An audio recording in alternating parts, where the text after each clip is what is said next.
우리 법 연구에 너는 하다 이재명 무죄를 줘? 그래, 이제 우리 차례다. 오히려 윤석열 대통령에 대해서는 기각각하 판결을 내릴 가능성이 더 늘어났다라는 정치권 전망이 나오고 있어요. 네, 그래서 뭐 어쨌거나 지금 이재명과 여러 가지 사법부의 껄끄러운 판결 때문에 솔직히 말하면 저를 비롯해서 많은 분들이 좀 제정신을 유지하기가 힘든 것 같아요. 그렇죠. 어제부터. 네. 왜냐하면 이 백현동 건이 무죄가 된다는 건 아무리 우리가 이 가능성 저 가능성을 염두에 봐도 상상조차 하기 힘든 일이었거든요. 그래서 여러분뿐만이 아니라 저도 하루 종일 지금 계속 하루가 지났는데요. 머리가 멍해요, 솔직히. 김인섭 씨가 유죄를 받았어요. 그러니까 백현동 로비스트는 네. 유죄를 받았는데. 그렇죠. 네. 그러니까 김인섭 씨가 이재명 대표가 이제 성남시장 시절에 선거 캠프에 본부장했던 사람입니다. 네. 그 사람을 시행업자가 스카우트 해가지고 종 상향을 1단계에서 4단계로 올렸단 말이에요. 근데 그 4단계 올린 결정한 사람이 누구죠? 당시 성남시장이었던 이재명입니다. 네. 그래서 그게 성공을 했는데 그게 결국 발각이 돼가지고 70억을 받았다는 그 사유를 해가지고 대법원에서 5년이 확정이 됐습니다. 그리고 63억 원의 추징금도 나왔고요. 자, 종상향, 백현동 사건에서 종상향의 비리를 인정해서 그 종상향 로비한 사람은 유죄가 확정이 되는데 종상향에 결정한 사람은 무죄가 된 거예요. 이게 말이 됩니까? 그래서 지금 많은 사람들이 도대체 김인섭은 왜 유죄이냐, 또 위증교사했다는 그 사건 있지 않습니까? 거기서 위증교사했다는 그 증인 있지 않습니까? 네. 그 사람도 지금 유죄예요. 그런데 위증교사했다는 이재명은 또 무죄입니다. 네. 자, 이런 식으로 이재명 주변에 관련된 모든 사람들은 이재명 때문에 그 범죄를 저질렀을 때 전부 다 유죄를 받고 그 범죄를 지휘하거나 또는 결정적 역할을 한 이재명 전부 다 무죄가 나오고 있는 이 상황. 이게 지금 어떻게 지금 설명이 가능한 거겠습니까? 참, 위증 교사는 했지만 위증에 고의는 없다면서 무죄가 나왔었고, 사진을 확대하면 조작이다라고 하면서 무죄를 선고했고, 또 국토부 협박은 있어도 협박이 없어도 협박당했다고 말해도 그건 괜찮다고 하면서 의견이라고 하면서 무죄 선고하고, 이러다 보면 좀 있으면 대장동, 백형동, 성남FC도 뭐라고 하겠습니까? 비리가 있었지만 비리의 고의성이 없다면서 또 무죄 때리지 않겠느냐? 그러니까 관련 인물들은 다 줄줄이 유죄인데 본인만 계속 무죄가 나온다는 거. 그러니까 이건 대법원에서 정리를 한번 해줘야 되는 사안이고요. 이렇게 되면 이제 부지사였던 이화영이 2심에서까지 징역 7년 9개월을 받았는데 대북 송금으로 이것마저도 그럼 도지사를 제끼고 뭐 경기도 부지사가 단독으로 한 거다. 뭐 이런 판결이 나오지 않을까. 그렇죠. 그런 논리를 만들 수 있죠. 그 논리를 만들 수 있지. 선거법이나 위증교사 그렇죠. 같은 경우. 예. 그래서 저는 결국에는 대법원에서는 바로 잡힐 거라고 봅니다. 다만 여러분이 기대하는 파기 재판의 가능성은 낮고요. 제가 뭐 괜한 희망 고문할 건 아니니까 냉정하게 법조계 의견을 들어봤을 때 이런 민감한 정치인 사건에서 파기 재판이 되는 경우는 드물대요. 그러니까 파기 재판은 뭐냐? 대법원에서 이건 아예 유죄다. 도장을 찍어버리는 거. 근데 이건 선례가 거의 없어요. 파기 환송은 뭐냐? 2심에서 무죄를 내렸지만 이거는 유죄니까 유죄로 다시 판결해라 라고 2심으로 돌려보는 게 파기 환송이거든요. 그러니까 대법원에서는 아마 파기 환송을 할 겁니다. 그러면 2심에서 이제 그 대법원 판례를 받아들여서 유죄 판결을 내리고 다시 대법원으로 올라가서 확정이 되는 그런 절차들을 거치게 되는 게 가능성이 가장 큰데, 그를 위해서는 그 어느 때보다 윤석열 대통령이 돌아와서 그렇죠. 대법원과 헌재 구성을 정상화시키고 보수 성향의 제대로 된 사람들을 헌재 재판관으로 새로 임명하고 대법관으로 새로 임명하고, 그러면서 이재명이 충분히 유죄 판결 받을 수 있는 앞으로 1년 정도 이상의 시간을 우리 대통령께서 든든히 버티시는 게 이제 이재명 유죄와 대한민국을 위해서 무엇보다 더 중요해졌다.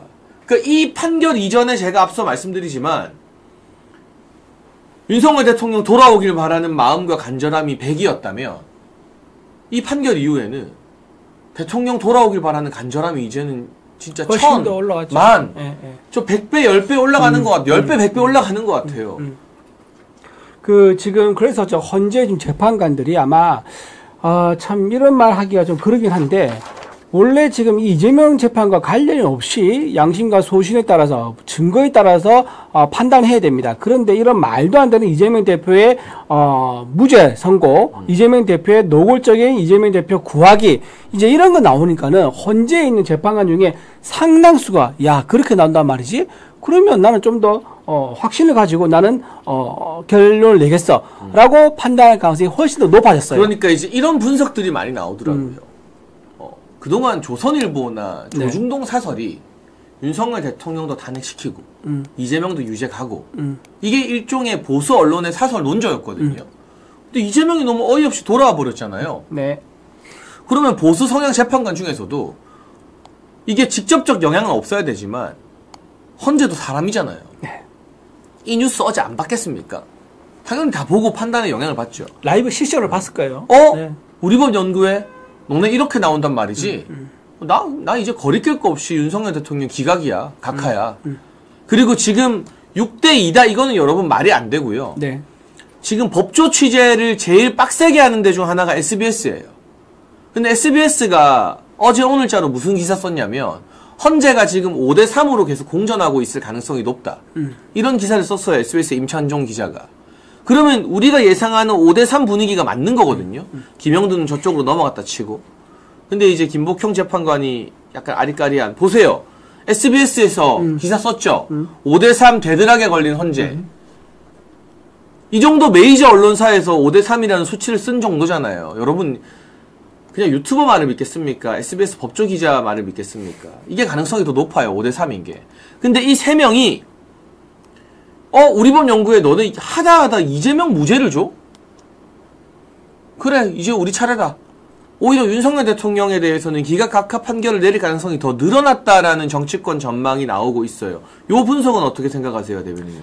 굉장히 법조 출입 기자가 저렇게 기사에 제목을 걸고 정식으로 보도하는 거, 그러니까 기자 수첩도 아닙니다. 정식 보도입니다. 저런 식으로 보도한 거는 확신이 없으면 저렇게 보도할 수가 없습니다. 그리고 데스크라는 게 있거든요. 게이트 키핑을 다 거치는데 기자 취재, 사실은 저게 보도 안 된 뒷얘기가 있을 겁니다. 그걸 같이 보고를 해요. 그래서 데스크가 보도는 할 수 없지만 너가 취재한 뒷얘기를 들어보니까 네 말이 맞다라고 확신을 하는 거예요. 그래서 데스킹도 통과를 해서 보도가 된 거다. 따라서 5대3 데드라인이 걸려있다. 이거는 굉장히 90% 이상이 확실하다고 저는 보이고요. 그 다음 저는 이게 5대3이 아니라 저는 이게 우리 지금 그 한덕수 권한대행이 돌아왔지 않습니까? 권한대행이 돌아온 그 논리 구조를 보면요. 기각이 상당히 많았었는데 이 윤석열 대통령 관련된 탄핵에서도 절차가 왜 헌법 대가들이 10개 이상의 절차적 하자를 헌재에다 보내줬습니다. 뭐 헌재법 위반 또는 형사법 위반, 그다음 대통령한테 반론권 부여하지 않은 것 등등 이런 것들에 대해서 그냥 무시할 수가 없을 겁니다.